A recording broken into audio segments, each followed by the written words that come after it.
Yes, welcome everyone here to the Smash Sports Show right here on Smash FM here on a Wednesday here in Melbourne. Of course, let's go down to our friends in the Apple Isle of Tassie. Of course, they've got their tournaments coming up, of course, starting this week, this weekend in particular. And, of course, we've got four very special guests from the Tasmanian Echidnas on the show. Thanks all for you for joining us. Thank you. Thank you very much. Thank you very much. No worries. Well, I'll get all four of you to introduce yourselves and what position all four of you play on the court. Oh, you all can start because you have more people. My name's Sammy, and I'm a setter in the women's team. My name's Josh. People call me Jev, and I'm an opposite for the men's team. My name's Ben, and I play as a libero in the men's team. I am Nat, and I play as a pass hit on the women's team. Of course, your first game is this weekend. Obviously, the finals is in November. How's the preparation been like? Yeah, I was going to say, we've been training pretty hard this year, which followed on from last year, which is our kind of first foray into the Super League again. Started, not sure exactly what time earlier this year, but we've been training pretty consistently, coinciding with our state league and taking small breaks here and there. But I think leading up into things, we've been ramping up a bit, going from more one training a week to two trainings a week, and also having our strength and conditioning classes with our PT as well. The girls are pretty much the same, so we have the same training schedule as the guys. So it's just a mix of our Echidnas team trainings alongside our own club trainings and competitions, and then our strength and conditioning programs as well. So who are you versing this weekend for the first game? Well, so this weekend it's the friendly, so we're only playing one team, men and women's. The squads are facing YTS Sydney. So they're coming down and we're playing 2 games against them. Well, each squad, 2 each day on the Saturday and the Sunday. So I'm sure you want to beat the Sydney team at home and especially in front of your home crowd. Yeah, absolutely. And I mean, even though these are friendlies, they're still very much like an important weekend for us. Build a bit of confidence going into our our more structured competition as well. But yeah, having the home crowd back here is always great. Because you got a friendly match this weekend. So when's your actual competition start? It's in 2 weeks from now, 2 weekends from now. Yeah, 2 weeks. Yeah, 2 weekends from now. And tell us, I guess, the teams that you're going to be versing in that. So the first one, I think it's Melbourne Vipers, right? Yeah. Yeah. I think they've actually pulled out. Vipers pulled out. It's now a div and club team. I think the Melbourne Vipers have actually pulled out. So I think 2 of the teams were playing against a New South Wales team, so 2 of their top state teams. And the third team is Canberra Heat, who have actually been the main organisers of the competition as well.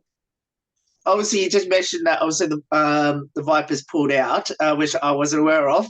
So thank you for reminding me. But I know that you went in the recent Super League competition just recently, which concluded in Bendigo. Is that something hopefully the Tassie team will hopefully get into eventually? 100%. Absolutely. That's the main goal. Did you take anything out of watching those, I guess, teams from that I'm sure you would have versed last year in the AVL before it went into the Super League? Did you take anything out of that to hopefully work on and hopefully have a chance to get back into the Super League and play against those guys? I think one of the good things about the Super League this year for us was to also see Josh play. So Josh is a Tasmanian player, and he played for Adelaide, for the Adelaide Storm. So he made the final, and I think it was very good for us to have someone to cheer for, someone close to home. And also I'm aware the junior squads were there in Bendigo, and then they also got to cheer for him live. And I think it was very important for him to see that happening, a bit of Tassie connection, but also serve as an inspiration for the young generation. So I guess as it is an inspiration for us to see these high level players, I think it had a bigger meaning as well because Josh was there. Josh Torpey. Yeah, I should have said his surname. Oh, right. Now, tell us a bit about your coaches. Well, Josh Thorpe, that Natalia just mentioned, is actually the women's team's coach this year.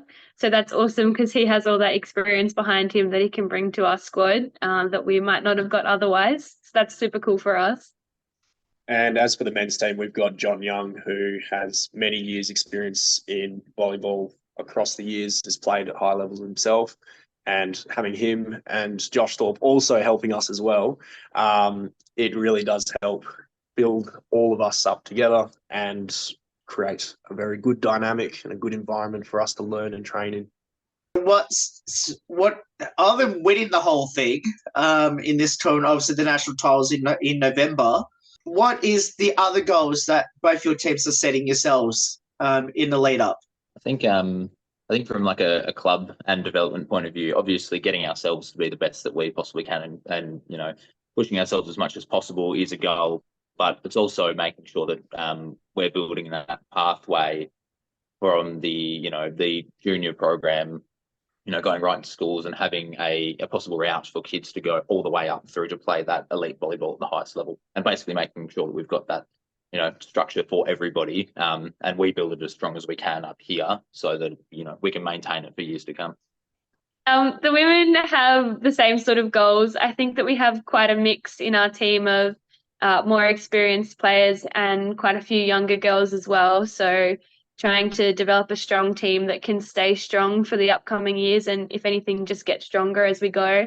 I think that's going to be a big focus for us, especially this year with these high-level games for us.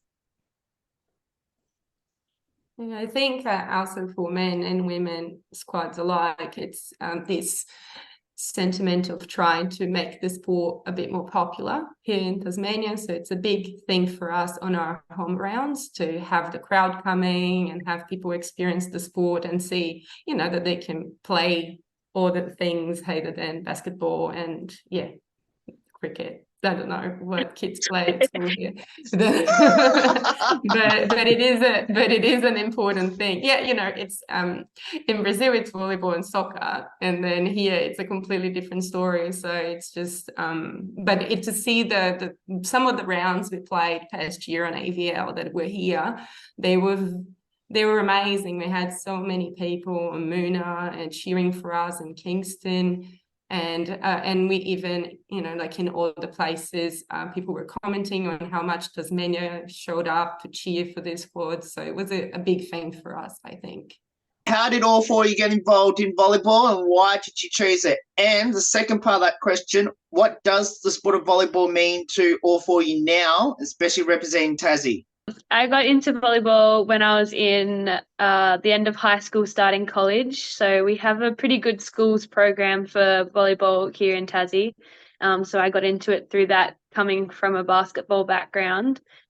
And I think the sport for me now is definitely the focus on trying to build a team of girls that I can stay with for the next couple of years while we build the sport. I think that really helps to build such a strong connection when we're all working for the same thing and pushing each other to reach a higher standard so that we can be competitive when we get to these competitions. Yeah, I started playing in 2017 when I was 17, and I was just at a physical recreation class at school. My teacher, who was a big part of the junior development program at the time, Tim Medwin, saw me jump and he said, "Come along to volleyball." So I did, and here I am.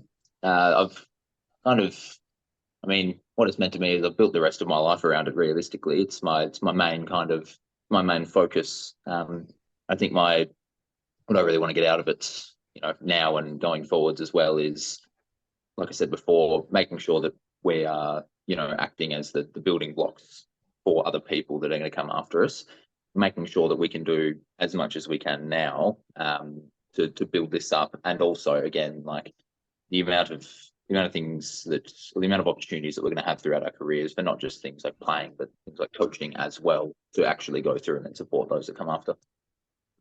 So I started a bit earlier than these blokes. I started when I was about 13 years old with my mum. She was always playing volleyball pretty much across her whole life, and she brought me along to play in the social leagues on a Thursday night. I then started actually properly training and everything at the same time as them in 2017.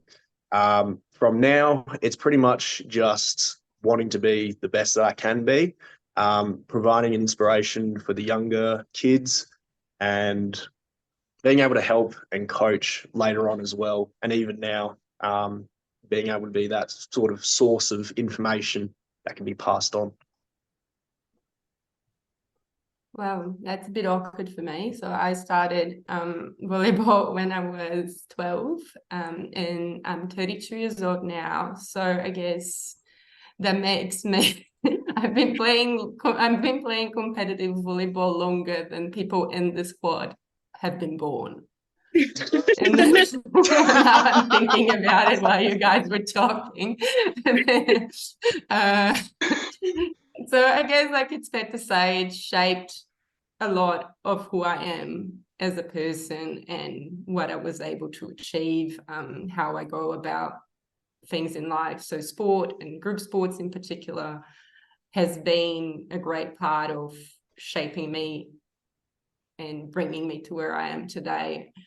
And I guess also like there's not much of a career ahead of me given I am 32. To me, like my future ambition, I guess, is just to continue to play high level for as long as I can, and it does get harder every year. I have a pain here that I didn't have, a pain there that I start, like, so it just starts building. But it's still very enjoyable. I like the community side of it, on, having friends and people working for the same objective. I'm a highly competitive person, so it's a very fun time for me to be on the court and win.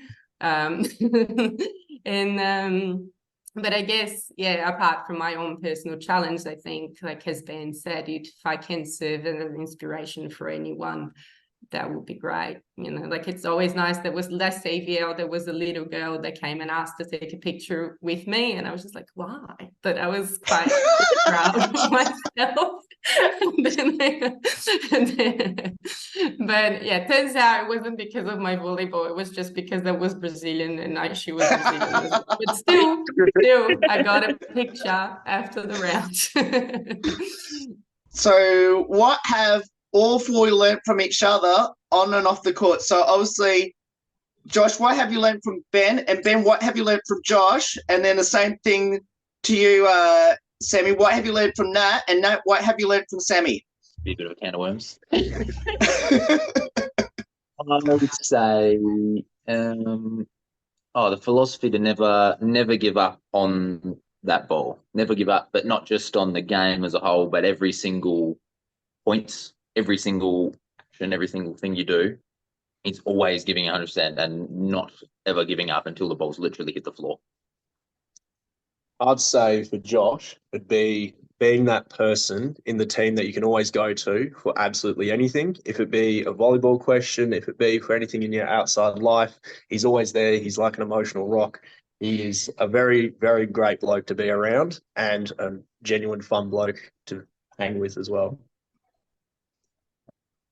I'd say for Nat, as she mentioned, she has a wealth of volleyball experience. So that's definitely helpful for me, who's a bit of a younger player on our team, to get some of secondhand experience through her, but also her ability to always be a player that we can rely on in tight situation in games, which as a setter is amazing to know that I can rely on someone and it's a safe spot to put the ball.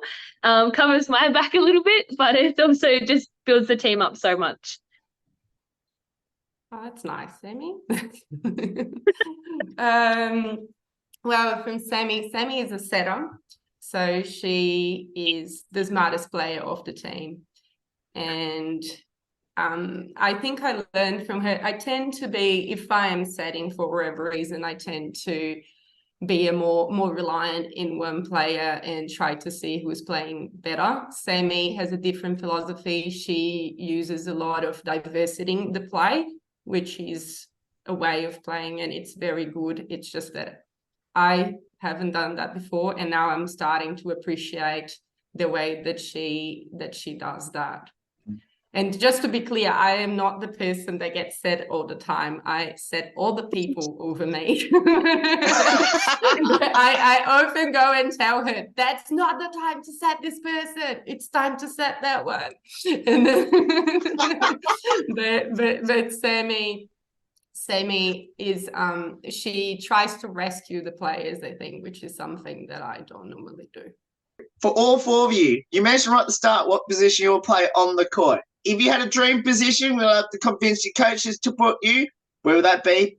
Now, especially for the women's team, be careful how you answer this, just in case your coaches are actually with you. I mean, I don't know. I think I'm probably say for all of us, but for me personally, I'm right in the saddle, right where I'd like to be. I'd have to agree with Josh. Yeah. I'm loving my position. I wouldn't give it up for anything. It's absolutely amazing. I've had so much fun in it over the other positions. I've been lucky enough to play other positions, but I've definitely found my home as libero. I've always been a setter, so I reckon my dream position would be an outside hitter, just because they get to do all the fancy stuff and finish off all the points. So I mean, I'd love that just because of that, but I do love setting. I think I would be a libero. I always had a better back court than my front court by average comparing to other players, and I think I would excel if I could have done that instead. But but now it's too late. Saying that, what do you mean it's too late? What would be your advice to people that should get involved in volleyball down there in Tassie? Do it. Just get along. Volleyball Tasmania have a Facebook site. Message through there. That's a great way to get in, both junior and adult. Junior programs are amazing. We've got some of the Echidnas players doing schools and stuff like that, doing coaching. A lot of the Echidnas players as well run coaching on their own personal clubs. There's even some Saturday mornings where it's just an open training for people, the general public that want to come and try out. Just ask wherever, ask at different venues, or even just send a message on Facebook and someone will get to you. Come along to the competition, ask someone there. Volleyball Tasmania also has a list of the clubs and then for people to join, even for the local league as well. And I think there are all the contacts for each club out there now listed because the site has recently been updated. And then I guess the social leagues, but also the beach volleyball is starting, and Josh is the one that organizes it, so he can speak more about it. But yeah, there's plenty of opportunities to get involved. Yeah, just another Josh Eichhoff. I thought it was you. Okay. We're on The other one. the committee. The other Oh, Josh. Obviously, you all mentioned about your state league team, so you must give your state league team a bit of a shout out. And how did you fare throughout the season? And if you played on different teams in your state league competition, how did you fare against each other? So Josh and I, we played on the same team. We played for Phoenix Volleyball Club. We did pretty well. We came second, just fell short in the final against Van Diemen's, but it was a well-fought final. We had lots of fun throughout the season, and it was just good fun. Great time. Nat and I also play on the same state league team, but we won this year, so that was exciting. We beat Van Diemen's in a super close 5-set game, so that was really cool for us. Yeah, it's the second year in a row that we win, Sammy and I. Yeah, we play for UTAS. We have a team.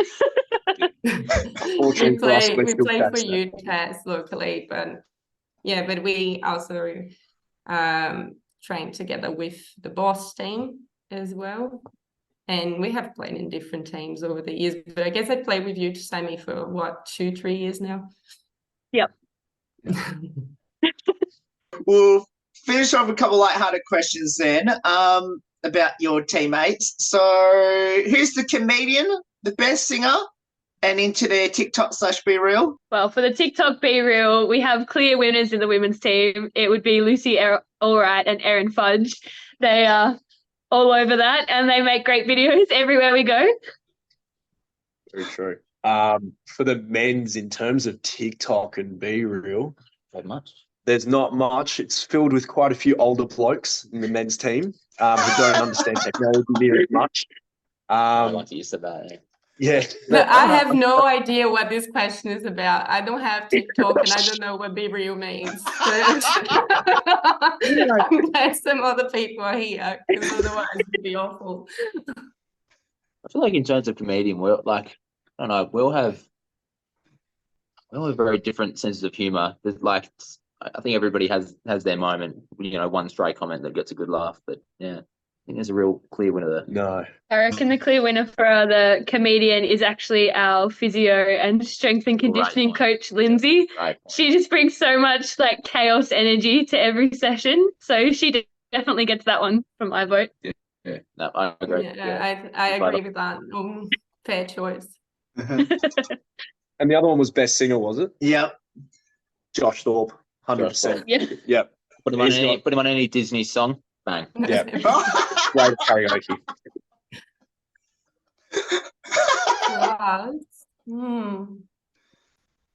Best singer for the women's team. I reckon it's you, Nat, with all your self-made songs. Oh.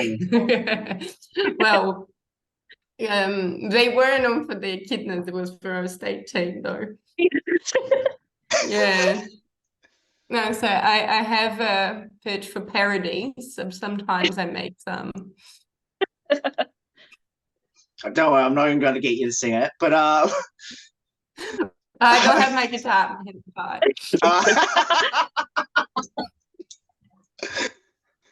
And we'll finish with this last one, which is: do either of you have a pre-game superstition or ritual? If my socks aren't, so they've got left and right symbols on them. If they aren't on the right feet, I won't even take the court. There's no point. If I don't wear my socks right, then I'm trash. My pre-game has now started having a foot-long subway before each competitive match, and it has worked so far, so I'm going to continue to do it. Hey, before we go to the women's team, what do you have in your foot-long, if you don't mind me asking?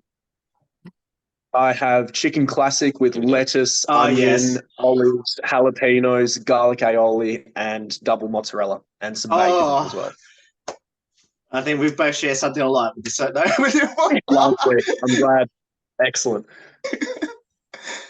So we'll go to the winners now. I don't necessarily have one specifically, but I do love warming up with my headphones on and my music absolutely blaring, which is probably not the best for everyone else in my team who's trying to get my attention during the warm-up. But I do take them off before we get to hitting. So it's just the running bit that I just can't hear anyone. Yeah, I don't think I have one. The only thing I can think of is that I'm not a morning person. So then if the game is early, I need to wake up really early. So, like I need to give myself time to get into the right mood for the game because I really struggle in the mornings. It's a well-known fact about me, apparently. Okay, so my captain has made me aware of that. I thought I was hiding it well, and then one day she was like, "Oh no, forget Natalia. She's not a morning person." And I'm like, "What? I thought I was doing so well." Turns out I wasn't. Yeah. All four, thank you so much for getting up some of your time to join us. Best of luck this weekend, friendlies against the Sydney team, and let's hope it starts off really well. And hopefully, if I've got a chance, I might come down to Tassie in the finals to see how you go and cheers on. Yeah, sounds great. Thank you very much. Thank you. Thank you. Thanks. No worries, and of course, that's the Tassie Echidnas there. Of course, if you want to go down and watch them this weekend, of course, down in Hobart, please so and so. Yes, in the Moona Sports Centre this Thank weekend. you. And the finals that are in November the 18th and 19th, they will be in Kingston, which is 20 minutes driving south of Hobart. If everyone wants to get involved in cheer for the team, of course, we'll put all those details up on our social media. There's more on the Smash Sports Show right after this. Don't go away. Here on the 10th year celebration.